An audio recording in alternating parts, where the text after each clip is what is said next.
Welcome to the Career Refresh Podcast. I'm your host, Jill Griffin.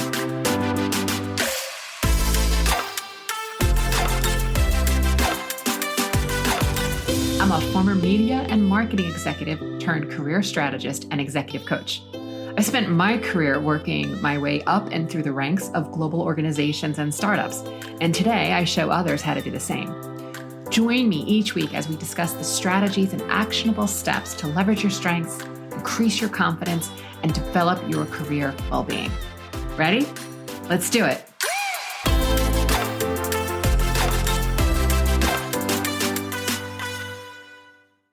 Hey friends, welcome back to the podcast. This is your host, Jill Griffin.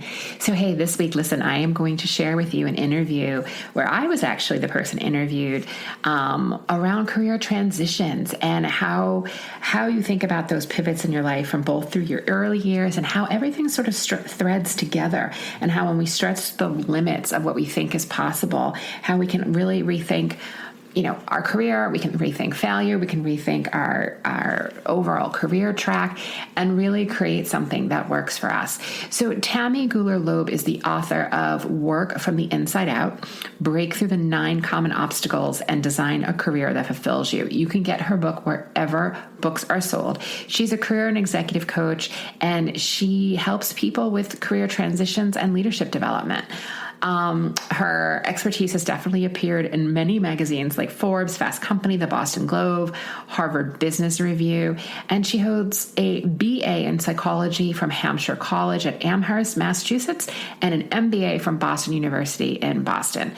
I'm going to put her information in the show notes. She also has a free gift, a workbook that corresponds with the work that she does that I bet you will find very compelling, and as it's a companion to do some exercises along with her book. So listen in. This interview has been edited slightly just for time, but the gist of it all is still the same. All right, everybody. I appreciate you so much, and thanks for being here again. And let's dig in. Hey, everybody. I am delighted to introduce my guest today, Jill Griffin. Jill's executive career coaching, strategy, and innovation have generated multi-millions in revenue for the world's largest agencies, startups, and well-known brands. She has worked with the brands we all know and look up to, including Coca-Cola, Microsoft, Samsung, Notion, Hilton Hotels, and Honda. Advertising Age recognized Jill as one of the 25 women to watch, and she was named one of the 50 most influential people in content marketing by NewsCred. She's also a 2-time winner of Adweek Media Week's Media Plan of the Year. As a founding member of 212 New York's Digital Advertising Club, Jill was a recent Visionary Award recipient and the other founding members. Jill has written for Fast Company, HuffPost, and Metro UK. She's been quoted by leading media outlets like Adweek, Advertising Age, Forrester Research, The New York Times, NewsCred, Newsday, Media Post, Media Week, Departures, and The Wall Street Journal. Whether she's working with startups, thought leaders, or renowned global organizations, Jill has sat on all sides of the table. She is an experienced Gallup certified strengths coach, and she works with organizations to create strengths-based cultures to increase performance, retention, and well-being. Please join me in welcoming Jill Griffin. Welcome, Jill. Hi, thank you so much for that warm welcome. I love that you read my bio. It's so well. I love your bio. You've done so many different things over the years, and you are joining us from my native Long Island. I get to say Long Island. Long Island. But I know you live in Manhattan most of the year, but you're from my native New York. So Jill, on Work from the Inside Out, we love to talk about the early years first. So take us back to some of those early years and tell us, how did they begin? That's such a fun question. I see myself as a small child playing a lot with arts and crafts, where that might seem common because that's something that we do, whether we're in after school activities or sometimes if there's an arts program in the school. But mine went a little bit further than that, where I was like designing the dollhouse, where actually painting and wallpapering and like, oh, wow, furniture and playing with that. And then also playing with lots of different art, like charcoal drawing. I mean, it wasn't about being good. It was about the need and desire to get my hands dirty and to like actually be in it. So like spin art or any of those, even Light Bright, if you remember Light Bright, sure. Like making designs and that, you know. So later in my career, it was no accident that I worked for Martha Stewart and in the land of creative living and getting to see like people working with construction paper and glitter and creating the most beautiful things during the day. I was in a marketing role when I did that, but yeah, that's where it started on that side. And then the other side, you know, I'd always been so curious about a television. I mean, how did it work? How are the, you know, very young, how are there people in that box and understanding, you know, the idea of like, even sensing the difference between when something was on film or video, which of course at the time I didn't have the language to describe that, but why does the news look shiny and why does a movie look flat? And like really understanding the nuances of that and saying, like, how does that work? And, you know, I did go on to university to work. My thought was that I would go into radio and television. Anyone who's watched Newsroom on HBO, you know, and working, like, that's what I want to do. I want to be the producer of the news. And, you know, I opted for advertising instead.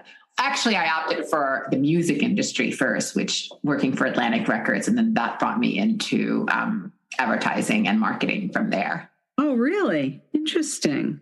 So you mean right out of college? So in college, you studied advertising and marketing? In college, I studied communications. So communications, okay. Media, broadcast, you know, running. My university had its own TV station in addition to various radio stations. So having a show on the radio, you know, doing the news, the live news reads and really practicing. And as we joke that Long Island accent, really practicing and getting rid of that. I mean, it's going to peak there occasionally, but I think that's what makes all of us interesting, right? We don't want it to be so, we don't want to remove accents by any means, at least in my opinion. So I was looking at that, but Atlantic Records landed first. So I got a job in the marketing department and working on the video arm. So again, my TV career, helping there, the video arm of Atlantic Records, which was really putting up the videos that would go to MTV. Oh, wow. Working on the marketing, and then also working on what's called non-theatrical sell-through, which is any of you fitness people out there, you know, Buns of Steel, Jane Fonda, Susan Powder, any of those fitness videos. Yeah, I remember Susan Powder too. Designing all of that, designing those infomercials, what the everything from the scripting to the production to the marketing, all of that. And then that's what got me into media, because we had to buy the TV time, the 1-800 numbers, the URLs, working with like Guthrie Ranker. If anyone's watching the Apple show on Apple TV called Physical, myself and my former colleagues are laughing because it's the start of the fitness video industry, and Guthrie Ranker. It's not called Guthrie Ranker on the show, but it is basically that. And we're like, we had a firsthand seat into all of this. So really, really great experience early on. I mean, you're working for companies that are successful that have very small marketing teams. So assuming you can do it, you're just thrown more and more responsibility. So it really helped me very quickly learn lots of different sides of the business. Yeah. Wow. So what an amazing start to a career, because you were on the ground floor. You, like you said, small marketing teams. So you really talk about getting your hands dirty, right? You got in and you had to just, I guess, wear a lot of different hats early on. Yes. Yeah. And still, you know, you're junior, so you're still doing the basic administrative work that needs to happen in a department. But, you know, I look today and I say, you know, it is some of that early work. You know, you learn it in university, you learn it potentially in English lit or English class, but writing a business memo, understanding how to write a strategic argument, and I don't mean argument, but like a strategic point of view on something. Right, and right. It's one thing to do it in theory. It's another thing to do it and then, quickly race down the hall to put the letterhead in the printer, race back, hit print. Right. We didn't all have our own printers. And I know I sound like I'm There was no 100. Wi-Fi back then, right? It was super fun. Yeah. Just Right. Figuring it out as we were going along. It sounds like you had a lot of great memories of that time. Yeah. So was there a turning point at some point when you moved into something else? Yeah, it was called digital music, right? So the birth and growth of iTunes and digital media in that way really started cannibalizing record sales and seeing just the department shrink and knowing that things were really unstable in the record industry at that point. And just starting to look, and obviously as I had created all these relationships at various media houses, because again, I guess I could say I was the client they were buying the media time for me. They were my media agency, but just being really fascinated by how that all worked. But when I say how that all worked, my boss, when I first went onto the media side, like leaving Atlantic Records, going onto the media side, my boss said, systems always go down and you're going to have to learn how to do all this manually. And I was like, great. What does that mean? Having no idea what she was going to have me do. But I thank her to this day because she taught me right away how to think differently. So I would call all of the radio stations and the TV stations for what was called the exact time the spot ran. So I'd have that data. I would then go to the supply and the fulfillment house to see actually where things shipped, to see in what region they were in. And then I would marry the TV commercial, the call center, and the fulfillment center's data manually. There was a system that did this, but for a month, she said, you are going to do it manually. And you know what it taught me was attribution. And anybody who's into research out there, understanding that, yeah, the spot ran at 11 p.m., but the next spot didn't run until 6 a.m. So all of those phone calls that came in after 11 a.m. would get attributed to that spot. That meant that was a very lucrative spot, right? So doing that kind of research and analytics. Yeah. So I did all the marketing to create the spots, so really seeing the full side of, okay, oh, that didn't work. We got to rework that. Oh, that worked. Really seeing it manually. And then, of course, when she said, okay, now you get it, you can use the system, it basically meant I had a half day of work. I could leave by like 8 p.m.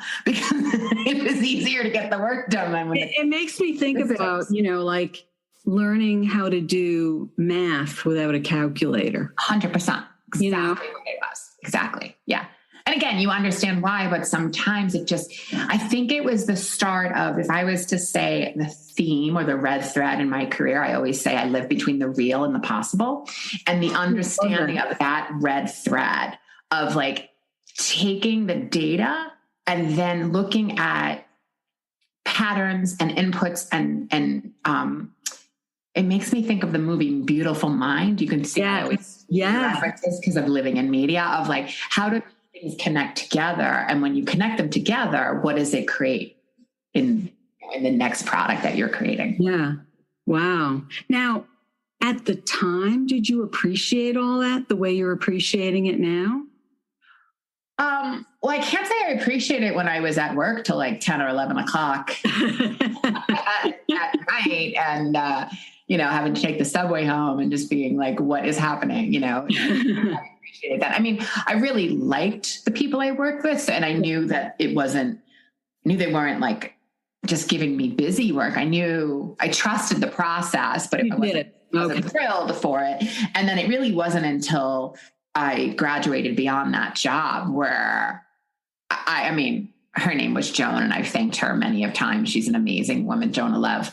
And, it wasn't until probably a year or two later where I was lapping my colleagues and understanding the full size of the marketing spectrum, because I knew both the production, the marketing, and the data and analytics. Wow.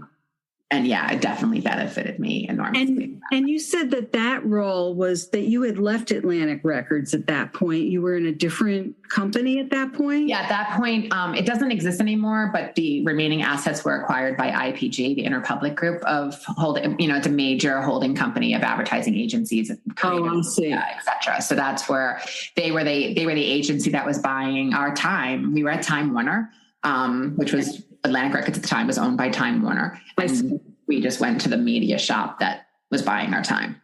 I see. So would you call that an advertising agency or no? Technically, we call it a media agency. Media agency. Okay. Yeah. So this is where my naivete comes in a little bit. So just curious. Yeah, I was just curious because just wanted to get a context for that. So it sounds like you did that for about a year or two. Yeah. So from there went into, just getting more creative with media and kind of always having this idea of I want to buy what's not for sale, meaning I want to create it. I can buy TV commercials. I can buy digital advertising. I can buy what's there. I want to create something new and buy something that is going to create a different, it's going to move the narrative forward and it's going to create a different experience for the consumer who's consuming the content in a different way. So that it sounds like that would have moved you into a different kind of company or organization then? Yeah. I mean, from there, I went to what's called Anomaly, which is one of that's the second place that probably blew up my brain in that the way they approached the entire industry, and they were a full design communications brand strategy house where they did all aspects of it. But even the way that that agency accepted, I don't know what they do today, but at the time, the way they accepted payment, which was they weren't a big agency. They were about 100. I think I was like number 75. They were smallish, under 100 agency. Yeah. But what they were doing is we were the team who launched Virgin America, which is no longer in existence. Right. It was acquired by Alaska Airlines. But what the founders and partners did that was so smart is they took a very low retainer for a cut of airline ticket sales. So we were building the plane. And by that meaning, well, what should the in-flight entertainment system look like? What should the uniforms look like? We were on the team doing all of that brand strategy. I was working on the in-flight entertainment system with some colleagues, again, my digital background. But there was no ticket to sell. So the partners, again, had to float us for the first year. And then my understanding is they did very well. But it's a completely new, how do you monetize and how do you buy something that's not for sale? How do you think about things completely differently? And, it's very uncommon to take, most agencies at that time were paid primarily just on straight cash and then potentially profit of sale, but not actual cut of sales. Right. So that really depends on your using your imagination to its fullest. But the financial burden wasn't on you, but you were still putting yourself in a position where you were taking some risks because you didn't know the land, right? We didn't know when it was land, and we basically worked 7 days a week. I mean, you left on Friday. It was like, okay, how's 10 a.m. for everyone tomorrow? Yeah. You're in a startup world. That's part of it. Right. And then I had some connections over at Martha Stewart, and they were looking for a head of marketing for the .com, which I know now everything is the .com, but at the time they were still 5 distinguished magazines. They had the business at with Kmart and Macy's, and they had a whole retail business, and that was turning to e-commerce, but it wasn't totally e-commerce yet. And then I came in to, be the VP of marketing for the .com, which was everything again from working with the sales teams, knowing that the sales team was pitching a particular brand who wanted to be on Martha's TV show because they wanted the ingredient in the cake that she was making, to create a package for how does the advertising and media and marketing support that, all the way through post that segment airing what happens then on the website and how do we pull through that experience. Again, going back to what I said before, always creating how does what we're doing move the narrative forward. So it's not just like, smashing you in the face with a brand name, but it's like, it's actually part of the conversation. And that's always been that's always been the thread that I was working towards. And then from Martha, Martha was then eventually, economically was acquired multiple times. I think private equity at one point, and now is owned again by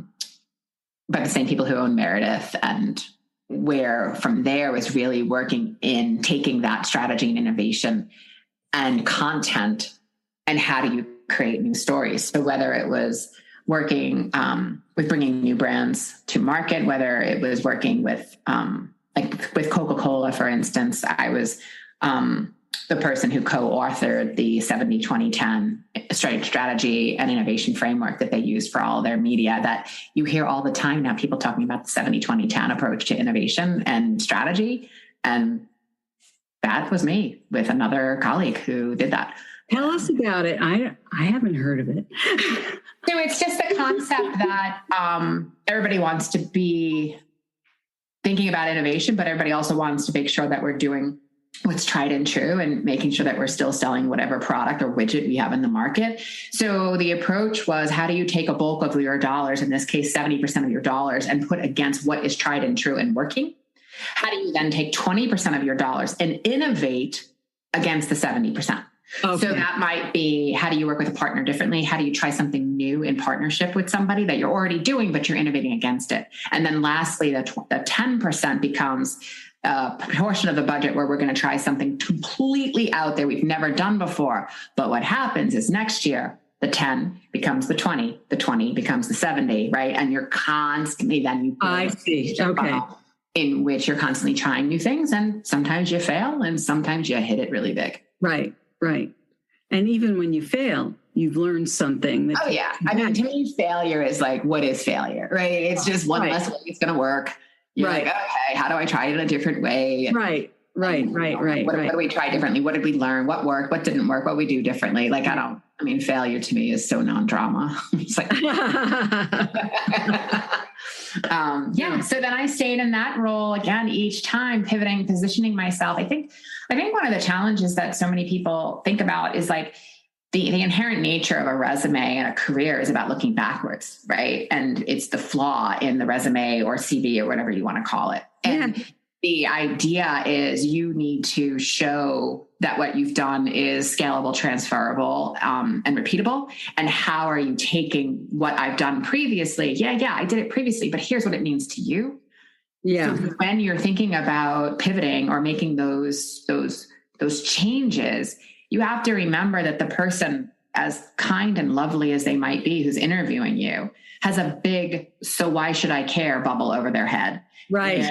They're stressed. They're like, are you the person who's going to fix this for me? Are you the person who's going to bring the right chemistry and competency to my team? And that's what they're looking for. And it's really understanding how to tell that story. I've been a storyteller since day one, how to pivot and tell that story in a way that creates that unique value. Mm-hmm. And then from there, I went to a couple. I felt like I really had such an amazing career at that point, and I really wanted to try something different. Sure, I was a little nervous, but I wanted to try something different. So I left, at the time I was at Publicis for a good 15 or 12 years at that point. 15 all in, because I was there previous at another point in my career. And I wanted to leave in grace and excellence, which is, part of my personal values. I love that. Figure out what's next. And I had a friend who was a founder of a digital health startup, and she was in need of some strategic support. So almost like a fractional COO. And basically went there, helped her take a real good look at the business and figure out, what are we doing? When I say made, she made the decision. I was her consultant, but helped her make the decision to sell. So we sold and got her a nice chunk of money for that, and then helped in the post-transition and acquisition, because one of the biggest things I've learned about mergers and acquisitions, and there's many things that many people can share about their experience there, is that the acquiring company doesn't really think through the culture.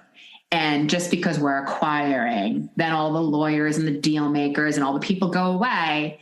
And then there's a motley crew of people that are just sort of put together. And it's like, okay. And it's how do you hold that nuance and the balance of you acquired the company because they had some magic and something you wanted. So let us not crush the illumination in their soul by just folding them into the mothership. But at the same point, the acquired company took the check and needs to fold into some ways of the mothership. So really understanding that delicate balance. And I would say, I've seen it being done horribly, in which then most people resign as fast as possible. And then the value of what you bought is no longer there because historical data and history is gone on top of the product not working right. And that has happened so many times. I'm sure many of your listeners know that they've seen that happen. But really working through that, which brings me to, what I passed over quickly is I'm a traumatic brain injury survivor. And I, at the same time, was trying to figure out how to stay employed, to keep my health insurance, to get well. So while I was doing all this work, I was going to school at nights to become a functional health practitioner, understanding that I was having some real issues with my brain that I wasn't being able to get answers on. And I knew that I was going to have to be the hero of my own journey in order to co-heal. And knowing that well-being was such a major part of it, right? So if I got my food, my nutrition, and my sleep, I could perform like a rock star and win awards and all of that. But when that started to build up because we were so busy or you're flying all the time, my ability for cognitive clarity thinking would start to fade, like any of us who are exhausted, except brain injury. So having to work within that. And I really just decided at that point, it was my first time I was certified as a coach was over 20 years ago, right? So really being like, and bringing that back into the organizations in which I worked. And even though I was still working as a strategist or a marketer, but bringing in that idea of like, what do we do when we really think about our mindset, when we're thinking about the goals that we want to achieve and what happens, and seeing the difference and seeing the performance of my team and seeing my clients surprise and delight when they're like, I don't know what's going on that team, but you guys are really rocking it, and getting very excited about what it is that we were doing. So kind of after working for the digital health startup and then helping them sell, raise private equity, and putting myself out of a job intentionally, saying, okay, what will I do next? And really since then, I've been working in that continual fractional COO type role, and then also coaching people. And today the work that I do is, it's really more executive coaching. Sure, people come to me because they want to up level and get a new job. Absolutely. But the work I do is more about, we got to clean the house. We got to clean the foundation, right? You don't break up with a partner on Wednesday and find a new partner on Friday. You're going to bring all your relationship drama with you. So let's clean it up now where we are. Let's get to a place where we actually love our jobs again, and then leave it. And you go, well, why would you love something you leave? Well, sometimes it's closure and it's time to move on, right? So just getting to a place of neutrality and balance, that what you're picking next, you're not running to, but you're picking with sound mind. Yes. And that's really the work that I do with people. I kind of say, like, I help you hold your soul, right? So we get your soul back to balance so that you can go do your magic. But if you're not aligned with what it is that you're doing or how you're showing up, or the chemistry and the environment that you're in, can it be fixed? Maybe. Can it not? Okay. Whichever it is, let's look at it so that you can go do the work you do. Right. No, I love that. I love what you're saying, because I think even if somebody can't even get back quite to that place of loving it, if they can reconnect with themselves in some way, they're going to be far better off moving forward from there. Yeah. Yeah. Yeah. I mean, again, I'll joke and say, like, you don't move house and bring all your dust bunnies with you. You gotta like clean, right? So, the word love is probably a little bit strong, but just getting back to a place of balance so that when you have other conversations and you're networking, or if it's a formal interview, people aren't going, their resume is great, but I don't know, they feel a little desperate, right? That's the thing that we want to make sure that we clean up, that you're back centered, knowing that you're amazing, your gifts, your strengths, your values, your skills, how you're showing up, get you all ready, and then unleash you on the world.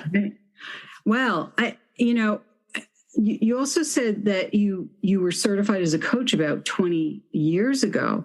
I'm curious where that fit into, the story here. What made you decide to get certified as a coach? You were doing a lot of media work, marketing. How did that come about? Because of the brain injury, I needed to get help. So I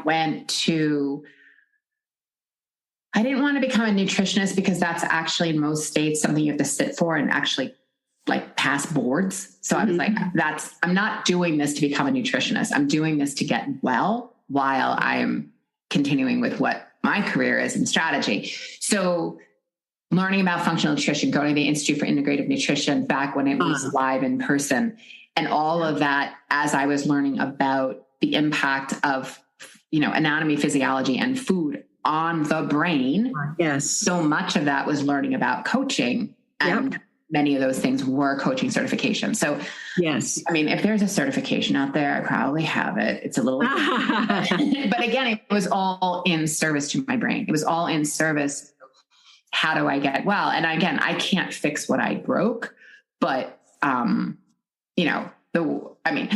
yes, I have an invisible disability. You can't see it, but it's there. It's something that if I don't take care of myself will absolutely flare up. And it's a big part of my personal stage that I stand on, meaning like being an advocate for disability and invisible disability. Yes. And that coaching part, even in my worst days, even in my highest symptoms, I'm not gaslighting myself. There's still stuff I can do with my brain to figure out how to show up the way I want to show up, even within the circumstance that I have no control over. And that circumstance being like, I might be in a vestibular attack. I might be in a seizure. What do I want to do? How do I want to think about it when I get through that? Mm-hmm. And that's really where it first started. And like I said, it had such an enormous impact, not only on my own personal performance, where I was a valued employee, but I was now starting to get promoted and like chunks of cash. And I was like, oh, I guess this coaching stuff works. Meaning because I became my first client. I learned to do that by default. Again, I was learning to get my brain healthy, but learning about the brain, I was like, oh, this is whole part of positive psychology and cognitive behavioral therapy that you can apply as you choose to yourself to achieve whatever it is that you want to go for. Yeah. So this traumatic brain injury is something you've lived with for a long time, it sounds like. 20. So this is where the brain injuries get fuzzy. I always have to find dates, and I don't have the dates in front of me. It's either 20 or 22 years. Yeah. Well, that's a long time. Yeah. Yeah. Yeah. And it is, I know, like for me, it's the greatest gift I could have asked for. Like it's the greatest gift I never wanted, that I didn't know I never wanted, and like what it has done for me in my life, the ability of having a brain injury and then having to figure out how to work within, and then getting back to a place of balance and realizing that, oh my God, it has made me so much more empathetic, kind of in a woo-woo way, but also in an intuitive way, where I had to really strengthen other parts of my being in order to compensate for what definitely works. My brain is still brilliant, but at times it's, hey, sit down, sister, and take a nap. And I just can't fire it up. Right. So really understanding that when you're working within that, the idea of empathy as a leader, and really understanding this idea that empathy without leadership gives you connection, but no solution. Mm-hmm. And then leadership without empathy is power over, but it can be toxic, and no one wants to be with a leader without empathy. So making sure that if you're an empathetic leader, you're really thinking about compassion and action, because if you just stop at empathy, there is no solution. There's no moving forward. We're not in action. And that really has become also some of the personal mantras when I was running, large global teams, and working in agencies. And then when I went on to my own, teaching the people as they wish that I work with, how to really walk that balance of empathy and compassion. So they're putting that into their leadership and making sure that they are their first clients too, and starting with well-being, and then making sure that they can show up for the craft that they love and the work that they do. Wow. Amazing. I can really appreciate what you're talking about in terms of the invisibility of this, how we've had this whole conversation, and I would have had, I knew about this because I had read about you before, but you have this whole career that you could have easily just skipped over that. And I'm going to ask you one last question, and that is, if you had to give somebody one piece of advice about making a transition into what's next for them, what would be your key piece of advice? So it might be it might be a little bit of a different piece of advice, but the first thing I would tell you to do is meditate. Okay. I would tell you to get your butt in a chair or a seat or standing or walking or however meditation looks for you. And I would tell you to meditate. You need to get quiet, because when you can get quiet, you can really hear not only what you really want, but also you start finding ways in which the universe sort of meets you creatively. And you're like, oh, there's an idea. Oh, that's how I can do it. You know what? I can call that person. I bet you they know. And suddenly your brain is firing in ways that, if we're on overconsumption of social media, regular media, everything, and never being quiet, we actually can't hear that voice. And you're going to need that voice to make a pivot, because that's where it's the most authentic. And it's really coming from you.